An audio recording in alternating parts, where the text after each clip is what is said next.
1971 में आपने first time war लड़ा था, हमने वो टाइम पे पाकिस्तान को आउटस्मार्ट किया. How did we manage to do that? General JFR Jacob.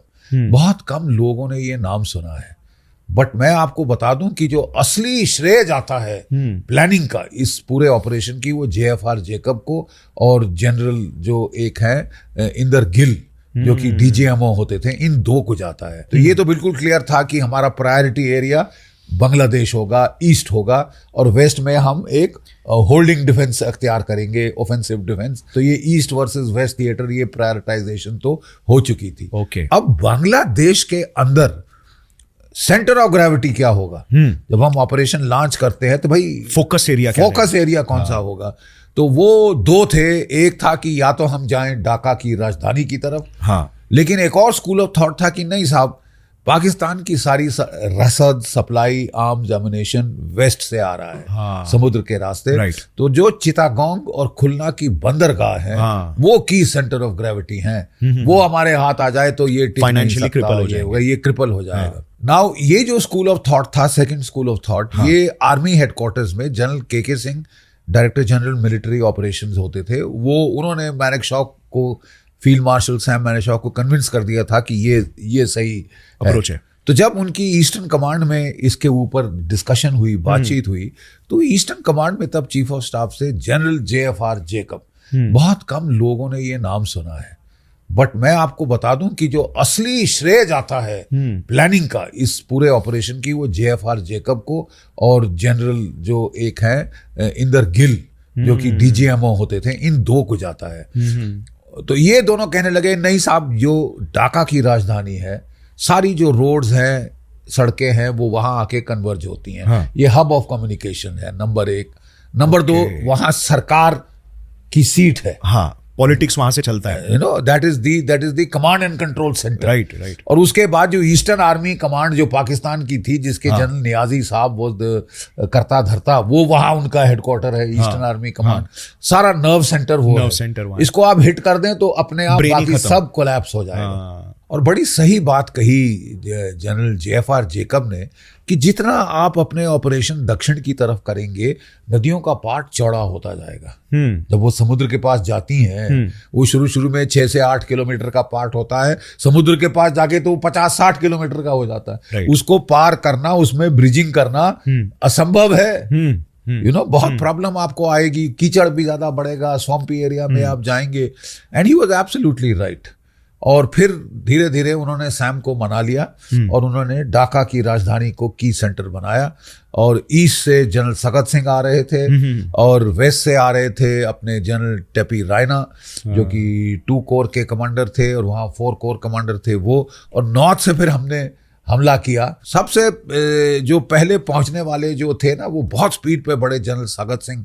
और वहां बड़े सारे नदियां नाले थे, उन्होंने हेलीकॉप्टर से बाउंस कर लिया उनको. जब एक नदी नाला बह रहा है वेग से, कोई चट्टान आती है, तो वो सारा जोर नहीं लगाता कि उसको उखाड़ेगा फिर आगे बढ़ेगा. वो दोनों तरफ से होकर आगे निकल जाता है. This is exactly the strategy we followed. हमको मैसेज आया कि साहब ये जो है ढाका में जो गवर्नर्स हाउस है, वहां बड़ी कॉन्फ्रेंस होने वाली है, इसमें आर्मी, नेवी, एयरफोर्स और सारे सिविलियन अटरम पटरम सबके सब लोग वहां पे आएंगे, टॉप जो लीडरशिप है.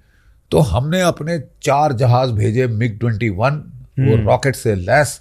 उन्होंने जाके लो फ्लाइट करी और सीधा जहां कॉन्फ्रेंस हो रही थी साहब, वहां वो जो उनकी बड़ी बड़ी बे विंडोज थी ऐसे, उनके थ्रू रॉकेट दागे और अपने जनरल नियाजी और गवर्नर साहब, वो तो दुबक गए सारे के सारे. टेबल के नीचे सारे शैंडलियर्स टूट के पड़े, कांच चकना चूर हो गया वहां. बहुत बुरी हालत हुई. और नियाजी तो फपक के रोने लगा बच्चों जैसे कि पिंडी में बैठे हरामजादों ने मरा दिया. वो जो गवर्नर साहब थे, उन्होंने नीचे से हाथ निकाला और वहां लिखा, आई हेयर बाई रिजाइन, मैं रिजाइन दे रहा हूं. मतलब ये उनका मनोबल टूट गया था, कॉन्फिडेंस ही शायद. और अगले दिन भी अटैक किया, तो नियाजी के हेडक्वार्टर पे अटैक किया, पिन पॉइंट एयर अटैक. और इससे इनका बिल्कुल कमर टूट गई साहब. राइट. और तब जनरल जेकब साहब हमारे वो हेलीकॉप्टर लेके फ्लाइंग करे. उनको मानेकशॉ ने बोला, गेट अ सरेंडर. तो उन्होंने सीज फायर के लिए टॉक्स मांगी थी अमेरिकन के थ्रू, ये वो ये एंड ऑल दैट. तो नियाजी के हेडक्वार्टर पहुंच गए जनरल जेकब हेलीकॉप्टर लिया, और जहां वो उतरे तो उनको देख के बहुत चक्के रह गए पाकिस्तान के सिपाही, ये हिंदुस्तान का हेलीकॉप्टर ढाका रेस कोर्स पे लैंड कर रहा है।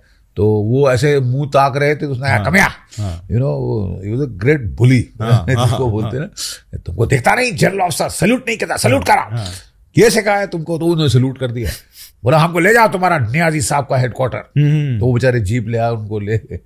तो वहां जनरल नियाजी के पास पहुंचा, बोले general Niazi the game is up, ये सरेंडर डॉक्यूमेंट्स हैं, ठाक करके मुंह पे फेंकी, मैं तुमको 20 मिनट दे रहा हूं, इनको देखो और उसके बाद इनको साइन करो। बोले सरेंडर? लेकिन मैंने तो सीज फायर मांगा था। कहता है जनरल नियाजी तुमको तुम्हारी हालत पता है, कल ही तुम बॉम्बिंग से बाल बाल बचे हो जिंदा, तुम चाहते हो मैं फिर बॉम्बर तुम्हारी तरफ भेजूं? हमको पता है तुम कहाँ पे हो, कहाँ रहते हो, कहाँ छुपते हो, ठीक है। और दूसरा, तुम जानते हो कि मुक्ति बाहिनी के लोग ढाका में आ गए, तुमने इनकी औरतों के साथ जो हाल किया था, ये तो तुम्हारी खून के प्यासे हैं, तुमको तो ये वो जो बकरे काटने वाली जो होती है मैशेट, उससे काट काट के तुमको तुम्हारी औरतें बच्चों के क्या हाल करेंगे, तुम मरवाना चाहते हैं अपने सिपाहियों, डू यू अंडरस्टैंड? वो भचक्का होके सुनता रह गया। कल anyway I am giving you 20 minutes, मैं तब तक बाहर चक्कर लगा रहा हूँ, सिगार पी रहा हूँ, तुम जरा फैसला करो और मेरे को बताओ। तो वो बाहर घूमने लगा, 20 मिनट हुए, अंदर गया जनरल नियाजी, वो बेचारा भचक्का, उसको तो सदमे में था, तो वो देख रहा था। तो उसने कहा हैव यू साइंड दिस? तो उसने कहा I take it as signed, उठा लिए। You will surrender your sword to General Jagjit Singh Arora today at 4 o'clock in the Dhaka race course. But I don't have a sword. Then get a pistol. I don't have a pistol. Borrow your ADCs. You know, ऐसे धड़ल्ला दिया उसको, और वो मतलब भौचक्का, उसने हथियार डाल दिए साहब। 93,000 कैदी, जो कॉन्फिडेंस ही चला गया, पूरा डर गया। That is what I'm saying. It is the power of personality in war. Right. The level of high octane drama. Right. जब ये सब हो रहा था, हाई octane ड्रामा, वहां पे अमेरिका की 7th fleet bay of Bengal में आ चुकी थी, और फिर हमारी ट्रीटी हमने कर ली थी रूसियों के साथ, तो रूसी रशियन न्यूक्लियर सबमरीन्स भी उसके साथ साथ आ रही थी। और जब वो ढाका में, जब वो बंगाल में, बे ऑफ बंगाल में आए, तो वो सबमरीन उनके एयरक्राफ्ट कैरियर के साथ खड़ी हुई, निकली बाहर, और उनके जो एडमिरल ने, रशियन ने ऐसे अपनी टोपी हिला के ऐसे कर दी कि हम भी यहाँ पे हैं, भूलना मत, कुछ ऐसा उल्टा सीधा करने की कोशिश ना करना। तो मतलब अमेरिकन भी भचक के रह गए। यानी कि देखिए, चीन आपके बरखिलाफ था, अमेरिका आपके बरखिलाफ था, पाकिस्तान आपके बरखिलाफ था, कुछ नहीं कर पाए। और बांग्लादेश को हमने आजाद करा दिया, पाकिस्तान के 2 टुकड़े हुए। I think it was a spectacular operation, one of the masterpieces in global military history.